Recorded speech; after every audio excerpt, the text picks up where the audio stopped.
স্বাগত এশিয়ান নিউজে। আপনাদের সাথে আছি আমি তাসনিমা রুকাইয়া। চলে যাচ্ছি পুরো সংবাদে। আন্তর্জাতিক অপরাধ ট্রাইব্যুনাল সামরিক বাহিনীর যেসব কর্মকর্তার বিরুদ্ধে গ্রেপ্তারি পরোয়ানা জারি করেছেন তার মধ্যে ১৫ জনকে হেফাজতে রাখা হয়েছে বলে জানিয়েছেন সেনা সদর। গতকাল ঢাকা সেনানিবাসের মেস আলফাতে এক সংবাদ সম্মেলনে সেনাবাহিনীর adjutant general major general Mohammad Hakimuzzaman জানান, তাদের বিরুদ্ধে আইন অনুযায়ী ব্যবস্থা নেওয়া হবে। বিস্তারিত মণ্ডলে নামের রিপোর্টে। স্বৈরশাসন আমলে সরকার বিরোধী মত দমনে, হত্যা, গুম, খুনের সাথে জড়িত সেনা সদস্যদের বিরুদ্ধে আন্তর্জাতিক অপরাধ ট্রাইব্যুনালের গ্রেপ্তারি পরোয়ানা জারি এবং ওইসব সেনা সদস্যদের বিরুদ্ধে কী পদক্ষেপ নেওয়া হচ্ছে তা জানাতেই আইএসপিআর এই সংবাদ সম্মেলনের আয়োজন করে। এই জন্য সেনা সদর চিন্তা করলো যে প্রেস রিলিজের পরিবর্তে আপনাদেরকে সকলকে ডেকে আমাদের কিছু বিষয় স্পষ্ট করা দরকার। এ সময় মেজর জেনারেল মোহাম্মদ হাকিমুজ্জামান বলেন, ২৫ জনের সেনা কর্মকর্তার মধ্যে ৯ জনই অবসরপ্রাপ্ত। তাছাড়া চাকরিরত ১৫ জনের মধ্যে একজনের খোঁজ পাওয়া যাচ্ছে না।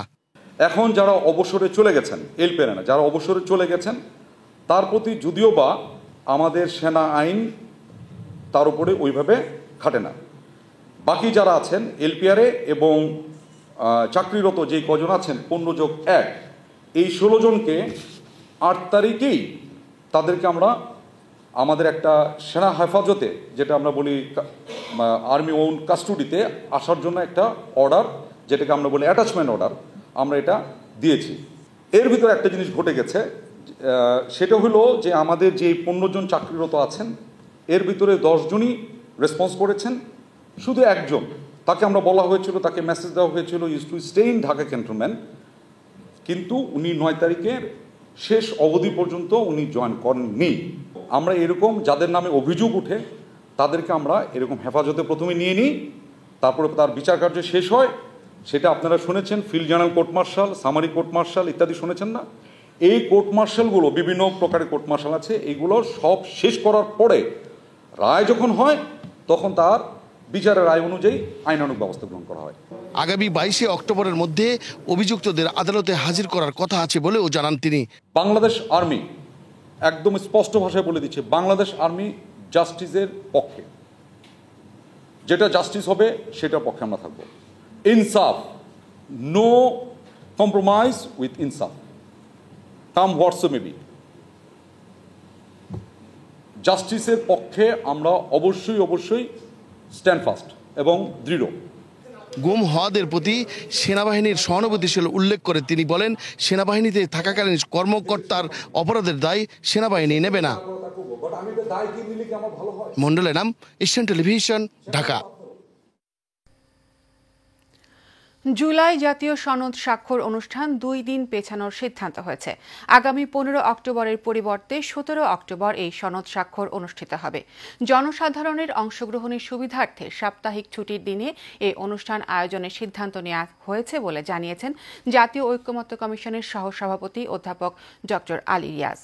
গতকাল রাষ্ট্রীয় অতিথি ভবন যমুনায় প্রধান উপদেষ্টা অধ্যাপক ডক্টর মোহাম্মদ ইউনুসের সভাপতিত্বে আয়োজিত এক বৈঠকে এ সিদ্ধান্ত নেয় জাতীয় ঐকমত্য কমিশন।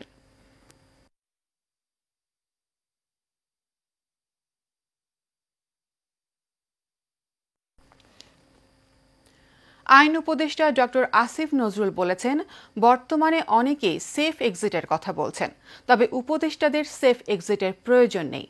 ভয়াবহ রাষ্ট্র কাঠামো থেকে এই জাতির সেফ এক্সিট দরকার বলেও মন্তব্য করেন তিনি। গতকাল রাজধানীর একটি হোটেলে জাতীয় মানবাধিকার কমিশন অধ্যাদেশ ২০২৫ বিষয়ক জাতীয় পরামর্শ সভায় তিনি এসব কথা বলেন।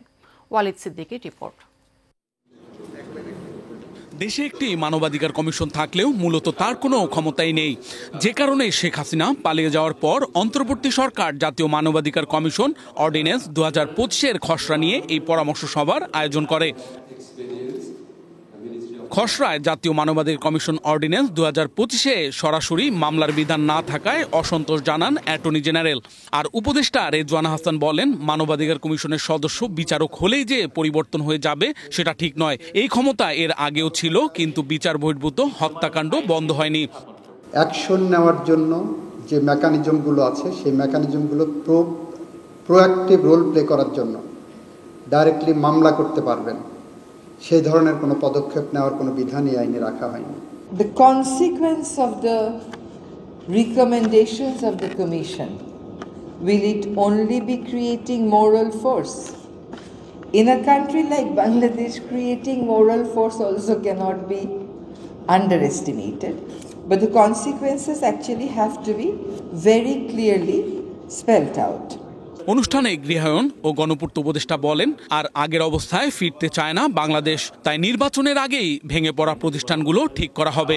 সেই ড্রাফট সত্যিকার অর্থে গুম, বিচার বহির্ভূত হত্যাকাণ্ড, এই নির্যাতন, কাস্টডিয়াল টর্চার এবং বিভিন্ন ধরনের যে মানবাধিকার লঙ্ঘনগুলো হয়ে থাকে প্রতিনিয়ত, এই ব্যাপারগুলো দেখতে পাবে। অনুষ্ঠানে আইন উপদেষ্টা বলেন, ভালো ভালো আইন করলেই দেশ পাল্টে যাবে এটা ভাবা ঠিক নয়। এমন প্রধান বিচারপতিও পেয়েছি যিনি ধ্বংস করেছেন নির্বাচন ব্যবস্থা। তিনি আরো বলেন, উপদেষ্টাদের সেফ এক্সিটের দরকার নেই। সেফ এক্সিট নিয়ে নানা কথাবার্তা হচ্ছে, আমরা উপদেষ্টারা খুব নিশ্চিতভাবে জানি আমাদের কারো কোনো সেফ এক্সিটের প্রয়োজন নাই, তবে বাংলাদেশের জাতি হিসাবে আমাদের সেফ এক্সিটের প্রয়োজন আছে। জাতীয় মানবাধিকার কমিশন অধ্যাদেশ 2025 অর্ডিন্যান্স জারি হলে 2009-এর আইনটি বাতিল হয়ে যাবে। Walid Siddiqui, Asian television, Dhaka. দেশের মানুষ একটি নিরপেক্ষ নির্বাচন চায়, কিন্তু অন্তর্বর্তী সরকারের কোনো উপদেষ্টা একটি বিশেষ দলের হয়ে কাজ করছেন বলে অভিযোগ উঠেছে। এমনটাই বলছেন বিএনপির মহাসচিব মির্জা ফখরুল ইসলাম আলমগীর। গতকাল গাজীপুরের কাপাসিয়া পাইলট উচ্চ বিদ্যালয়ে বিএনপির সাবেক নেতা অবসরপ্রাপ্ত ব্রিগেডিয়ার হান্নান শাহের নবম মৃত্যুবার্ষিকীর স্মরণ সভায় তিনি শতভাগ নিরপেক্ষ থেকে নির্বাচন পরিচালনা করতে অন্তর্বর্তী সরকারের প্রতি আহ্বান জানান। মির্জা ফখরুল বলেন, বিএনপি সংস্কার মানে না এমন প্রচারণা চালাচ্ছে একটি পক্ষ। তিনি বলেন, দেশে নির্বাচন ট্রেন লাইনে উঠে গেছে। কারো অপপ্রচারে বিভ্রান্ত না হয়ে বিএনপির সকল নেতাকর্মীদের ভোটের জন্য ঝাঁপিয়ে পড়তে হবে। ভারতের সাথে সুসম্পর্ক বজায় রাখতে সমতার প্রয়োজনের কথা উল্লেখ করে তিনি বলেন, সীমান্ত হত্যা বন্ধ এবং পানির ন্যায্য হিস্যা ছাড়া তা সম্ভব না। খুব পরিষ্কার করে বলে দিতে চাই এই সরকারকে, এই অন্তর্বর্তী সরকারকে, যে আপনি শতভাগ নিরপেক্ষ থাকবেন। আপনার উপদেষ্টা মণ্ডলীর সদস্যদের মধ্যে কেউ কেউ কোনো দলের জন্য পক্ষপাতিত্ব করছেন বলে বিভিন্ন জায়গায় অভিযোগ আসছে। আমরা এটা শুনতে চাই না, বাংলাদেশের মানুষ এটা শুনতে চাই। নির্বাচন যত ঘনিয়ে আসছে, প্রশাসন ও সরকারের কিছু উপদেষ্টার মধ্যে অস্থিরতা দেখা দিচ্ছে বলে মন্তব্য করেছেন বাংলাদেশ জামায়াতে ইসলামের সেক্রেটারি জেনারেল মিয়া গোলাম পরোয়ার। গতকাল খুলনার পাইকগাছা সরকারি কলেজ মাঠে উপজেলা জামায়াতে ইসলামের সমাবেশে প্রধান অতিথির বক্তব্যে তিনি এ মন্তব্য করেন। এ সময় তিনি অভিযোগ করে বলেন, উপদেষ্টাদের কেউ কেউ গোপনে একটি দলের সঙ্গে যোগসাজশ করে তাদের ক্ষমতায় আনতে কাজ করছেন। এর আগে ফ্যাসিবাদের বিরুদ্ধে বিপ্লব হয়েছে, এবার সুশাসনের জন্য বিপ্লব করতে হবে উল্লেখ করে তিনি বলেন, ইসলামী দলগুলোর মধ্যেই তৈরি হওয়া ঐক্য থাকলে বাকিরা বাতিলের খাতায় চলে যাবে।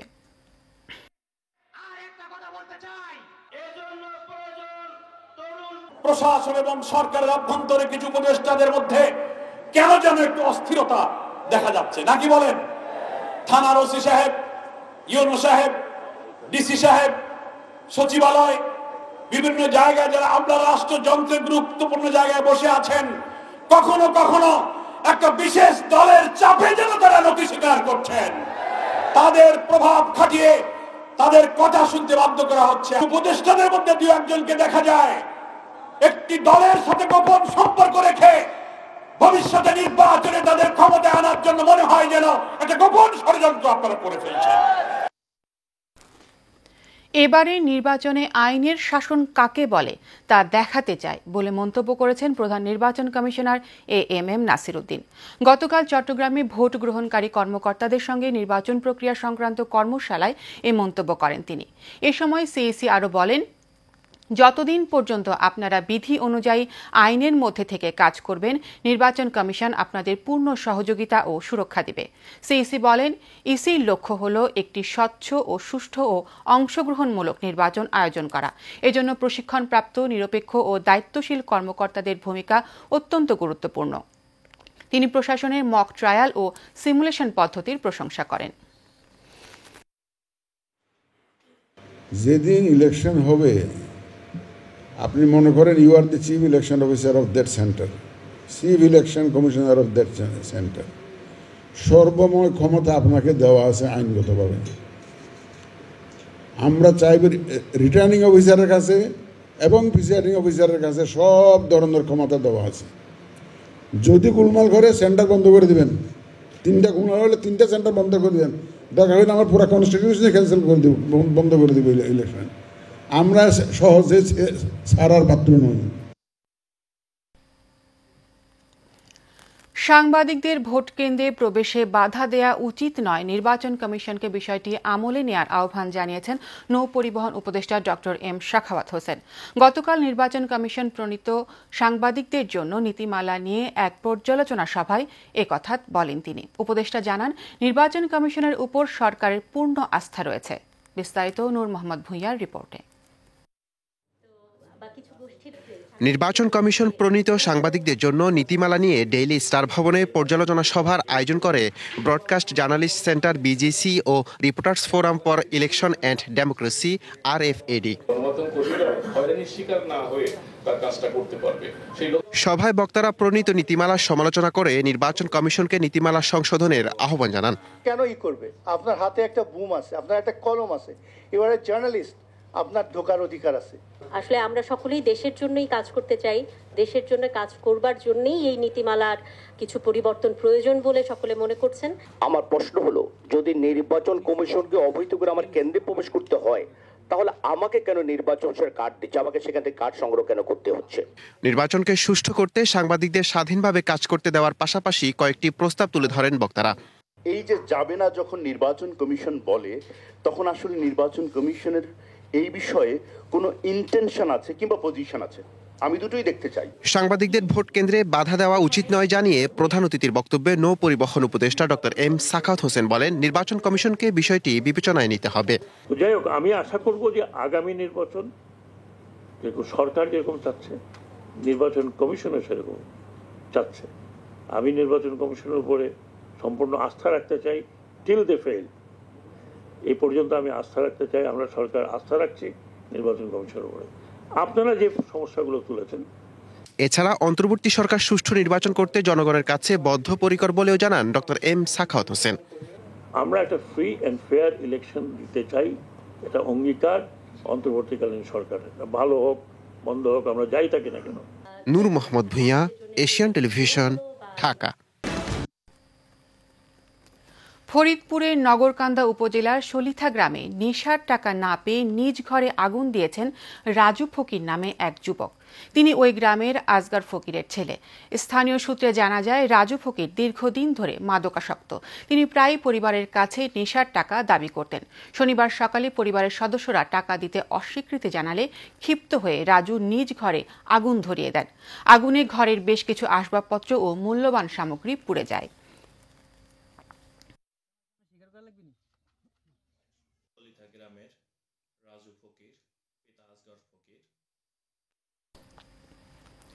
নারায়ণগঞ্জের সিদ্ধিরগঞ্জে 4টি ওয়ার্ডে জাতীয়তাবাদী সামাজিক সাংস্কৃতিক সংস্থা জাসুসের কমিটি ঘোষণা করা হয়েছে।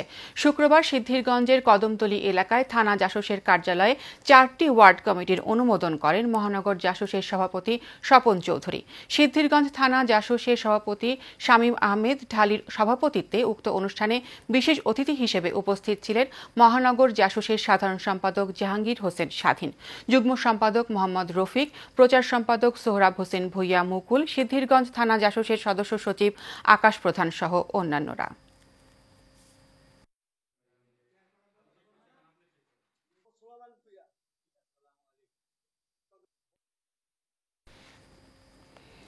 দীর্ঘ 8 বছর পর গাইবান্ধা পৌর বিএনপির দ্বিবার্ষিক সম্মেলন ও কাউন্সিল অনুষ্ঠিত হয়েছে। শনিবার পৌর পার্কের শহীদ মিনার চত্বরে জাতীয় ও দলীয় পতাকা উত্তোলনের মাধ্যমে অনুষ্ঠান শুরু হয়। এ সময় প্রধান অতিথি ছিলেন বিএনপির জাতীয় নির্বাহী কমিটির রংপুর বিভাগের সহ সাংগঠনিক সম্পাদক আব্দুল খালেক। কাউন্সিলের উদ্বোধন করেন অধ্যাপক আমিনুল ইসলাম। পরে পাবলিক লাইব্রেরি মিলনায়তনে ভোট গ্রহণ অনুষ্ঠিত হয়। এতে সভাপতি পদে শহীদুজ্জামান শহীদ 258, সাধারণ সম্পাদক পদে মোস্তাক আহমেদ 261 এবং সাংগঠনিক সম্পাদক পদে ফরিদুল ইসলাম 205 ভোট পেয়ে নির্বাচিত হয়েছেন।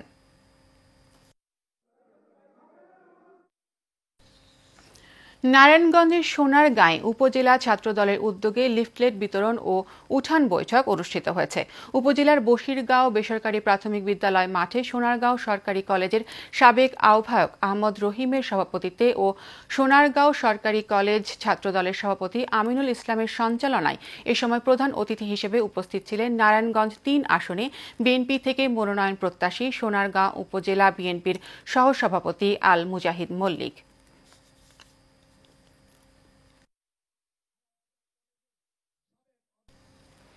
বিএনপি ঘোষিত রাষ্ট্র কাঠামো মেরামতের 31 দফা বাস্তবায়নের আলোকে জাতীয় সংসদ নির্বাচনের প্রস্তুতিকল্পে গাজীপুরের কালিয়াকৈর উপজেলা মৌচাক ইউনিয়ন বিএনপির অঙ্গ সংগঠনের আয়োজনে মজু খান উচ্চ বিদ্যালয়ের মাঠে কর্মী সমাবেশ অনুষ্ঠিত হয়েছে।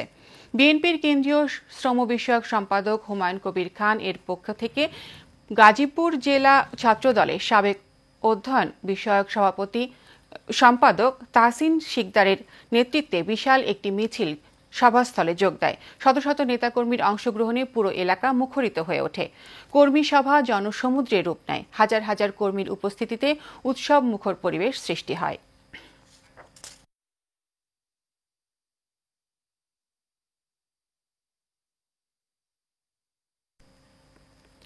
নারায়ণগঞ্জের বন্দর উপজেলা জিয়া সৈনিক দলের 23 সদস্য কমিটি ঘোষণা করা হয়েছে। মোহাম্মদ রফিকুল ইসলাম মনা মেম্বারকে আহ্বায়ক এবং মোহাম্মদ নুরুজ্জামান মোল্লাকে সদস্য সচিব করে বাংলাদেশ জাতীয়তাবাদী জিয়া সৈনিক দলের 23 সদস্য বিশিষ্ট বন্দর থানা আহ্বায়ক কমিটি ঘোষণা করা হয়। নারায়ণগঞ্জের সিদ্ধিরগঞ্জে মাদানীনগর এলাকাস্থ জিয়া সৈনিক দলের কার্যালয় এই কমিটির অনুমোদন দেয়া হয়। নারায়ণগঞ্জ জেলা জাতীয়তাবাদী জিয়া সৈনিক দলের আহ্বায়ক মোহাম্মদ সুমন মুন্সির সভাপতিত্বে এবং সদস্য সচিব মোহাম্মদ শফিকুল ইসলামের সার্বিক তত্ত্বাবধানে ও যুগ্ম আহ্বায়ক আসাদুজ্জামান মিন্টু প্রধানের সঞ্চালনায় উক্ত অনুষ্ঠানে উপস্থিত ছিলেন নারায়ণগঞ্জ মহানগর জিয়া সৈনিক দলের সাংগঠনিক সম্পাদক জাকির হোসেন সহ অন্যান্যরা।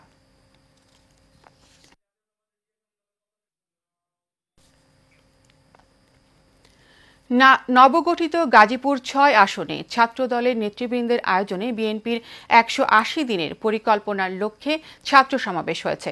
অনুষ্ঠানে প্রধান অতিথি হিসেবে উপস্থিত ছিলেন স্বেচ্ছাসেবক দলের কেন্দ্রীয় কমিটির সহসভাপতি আরিফ হোসেন হাওলাদার। টঙ্গী সরকারি কলেজে ছাত্রদলের যুগ্ম আহ্বায়ক বিপ্লব শিকদারের সঞ্চালনায় সাবেক টঙ্গী পূর্ব থানা ছাত্রদলের যুগ্ম আহ্বায়ক রিফাত রশিদের সভাপতিত্বে আনন্দঘন পরিবেশে ছাত্র সমাবেশটি শেষ হয়।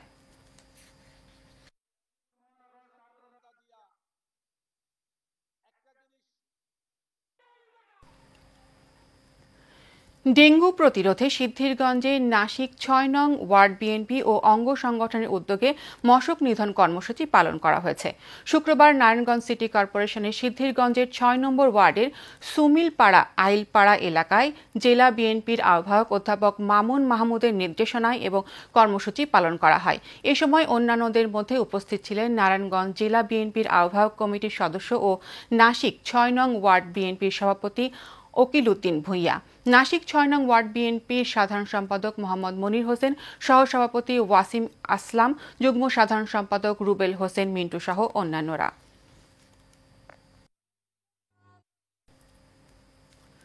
বরিশাল সিটি কর্পোরেশন থেকে বাড়ির প্ল্যান নেয়ার পরও হয়রানির অভিযোগ এনে বরিশাল প্রেস ক্লাবে সংবাদ সম্মেলন করেছেন ভুক্তভোগী 40টি পরিবার। বরিশাল প্রেস ক্লাবের হলরুমে এই সংবাদ সম্মেলনে ভুক্তভোগীরা অভিযোগ করে বলেন, বরিশাল নগরীর 11 নং ওয়ার্ড বিআইপি শাখা সড়কের বাসিন্দাদের বাড়ি প্ল্যান এবং জমির সকল কাগজপত্র সঠিক থাকার পরও হয়রানি করছে বিসিসি। সকলের বৈধ কাগজপত্র থাকার পরেও এলাকাবাসীর দখলের চেষ্টা করে আসছে। তবে বিআইপি শাখা সড়কের বাসিন্দাদের দাবি, তারা সূত্রে এই জমির মালিক 1976 সাল থেকে 40 পরিবার একসাথে বসবাস করছে এবং সরকারকে সকল ধরনের ভ্যাট ট্যাক্স দিয়ে আসছে।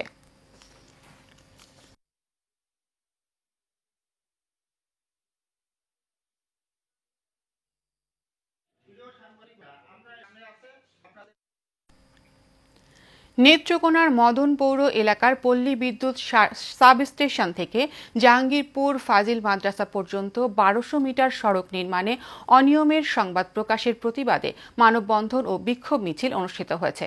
শুক্রবার বিকেলে পৌরবাসীর উদ্যোগে আয়োজিত এই মানববন্ধনে বক্তব্য রাখেন মদন উপজেলা বিএনপির সভাপতি নুরুল আলম তালুকদার, সাধারণ সম্পাদক রফিকুল ইসলাম আকন্দ, পৌর বিএনপির সভাপতি কামরুজ্জামান চন্দন, সাধারণ সম্পাদক আব্দুল কাদির, জামায়াতে ইসলাম নায়েবে আমির রিয়াজ উদ্দিন সহ স্থানীয় নেতৃবৃন্দ। বক্তারা বলেন, প্রকাশিত সংবাদে বিভ্রান্তিকর তথ্য উপস্থাপন করা হয়েছে। তারা এই ঘটনার প্রতিবাদ জানিয়ে সংশ্লিষ্ট কর্তৃপক্ষকে দ্রুত সড়কটির কাজ সম্পন্ন করার অনুরোধ জানান। জাকেট পার্টির উদ্যোগে ময়মনসিংহ জেলার নান্দাইল থানার ৮ নং সিংগাইরিল ইউনিয়নের দিলালপুর উচ্চ বিদ্যালয়ের প্রাঙ্গণে নির্বাচনী জনসভা ও র্যালি অনুষ্ঠিত হয়েছে। উক্ত অনুষ্ঠানে প্রধান অতিথি হিসেবে উপস্থিত ছিলেন ময়মনসিংহ জেলা কমিটির সভাপতি মোহাম্মদ আবুল কাশেম। এ সময় আরও উপস্থিত ছিলেন শফিকুল ইসলাম ঠাকুর, মোহাম্মদ এরশাদ ভূঁইয়া সহ আরও অনেকে। অনুষ্ঠানে সভাপতিত্ব করেন নজরুল ইসলাম।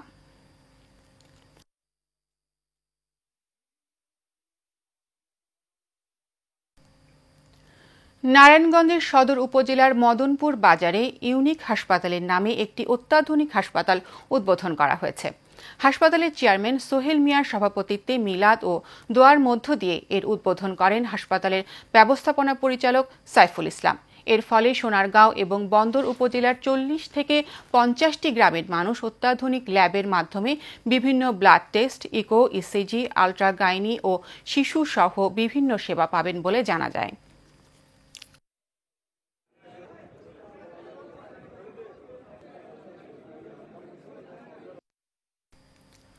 রাজশাহী বিশ্ববিদ্যালয়ের মার্কেটিং বিভাগের প্রিয় শিক্ষক অধ্যাপক ডক্টর শিবশঙ্কর রায় 10 অক্টোবর নওহাটা এলাকার মোটরসাইকেল দুর্ঘটনায় পৃথিবীর মায়া ত্যাগ করে চলে গেছেন।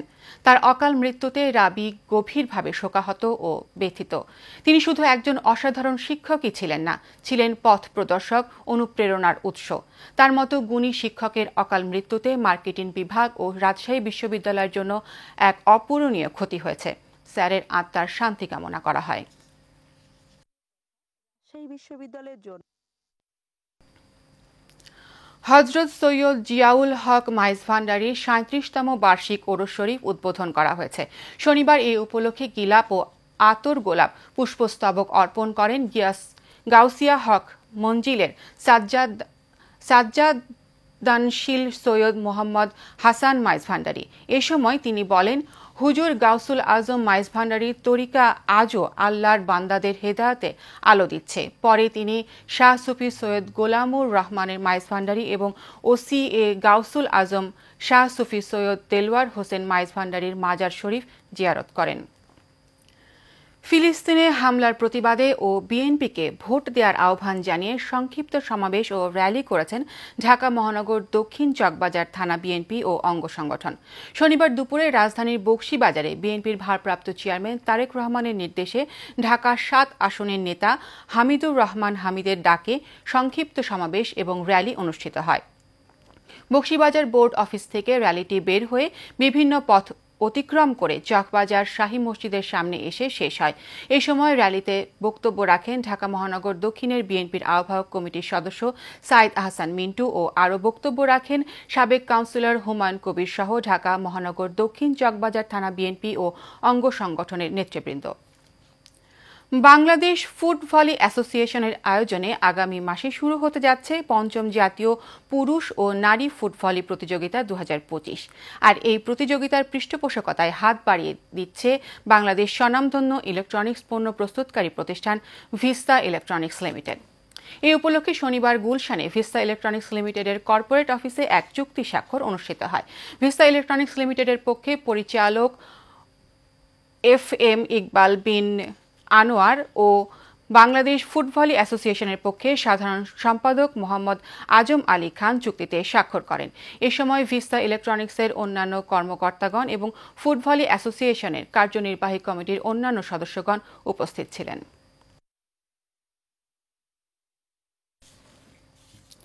শেষ করব এশিয়ান নিউজ। তার আগে বিআরবিকে বলেন রাস্ট্রিজ লিমিটেড সংবাদ শিরোনামগুলো জানিয়ে দেব আরও একবার।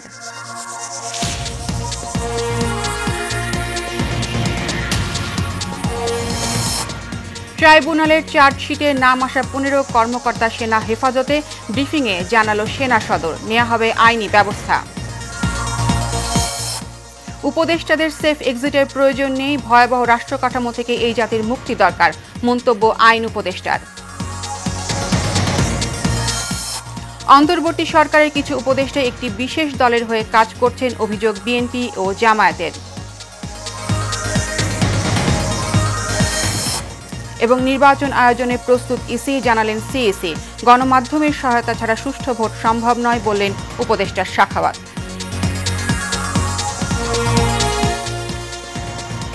এশিয়ান নিউজ এ পর্যন্তই। পরবর্তী সংবাদ দেখার আমন্ত্রণ জানিয়ে বিদায় নিচ্ছি।